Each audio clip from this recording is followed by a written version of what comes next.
So your project has received 18 million from VR. What does it mean for you? It means for us that we can actually start a project that we were really excited about.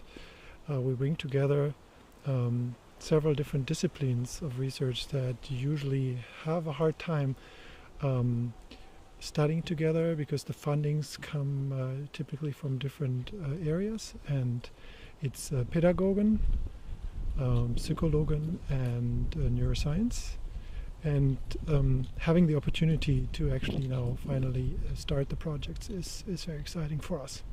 So this cooperation was actually enabled by another grant from the Stena Foundation. Yes, the Stena Foundation actually allowed us to do that. The Stena Foundation for Culture and Health is very interested in these topics, in child development as well, and so we received a grant for the so-called AMBLE initiative, the Arena for Mind, Brain, Learning and Environment, and that describes a little bit the topic that it's about. It's actually studying how perhaps the developing child also, of course, changes its brain, but we know little about the connections between the changes that take place in the brain and the changes that actually take place in the behavior and in the cognitive functions. And that's what we want to go into a little bit more deeper.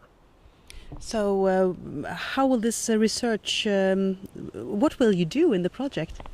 Well, in the project we will look at children, follow children from very early ages, from even under 1 year of age. One study will specifically look at psychological development during the early years up to school age.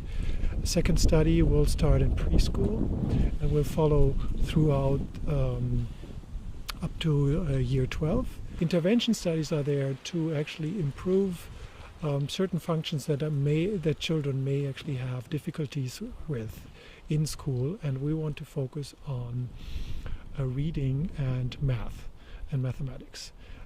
So the idea is actually whether there are certain interventions that can improve these functions, and whether we can also see with certain psychological evaluations and also neuroscience evaluations whether the brain is actually also changing in certain areas. So for this we actually really need to be multidisciplinary. We need psychologists on board. We need, of course, the pedagogics experts that are evaluating the children, that are noticing whether a child has difficulties in reading or in mathematics.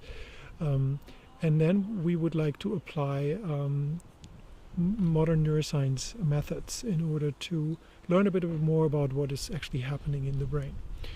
And for these we will use methods that study the electrical activity of the brain, as well as a method that would look at how active are certain parts of the brain. Functional magnetic resonance imaging is one way of doing that.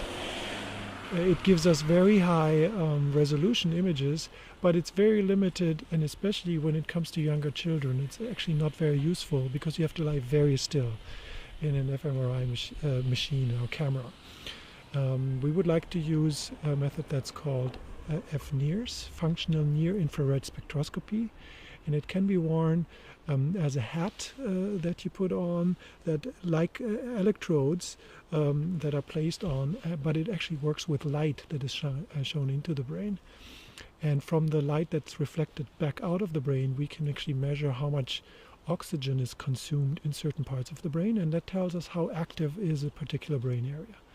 And what we hope to see is that children that have normal development, perhaps compared to children that have difficulties in certain areas like reading and mathematics, may show differences between the certain brain regions, but also whether interventions that we have designed already and that we would like to test that could improve, for example, the acquisition of reading, whether such interventions also show up to actually show differences in how the brain is actually responding. Congratulations. Thank you.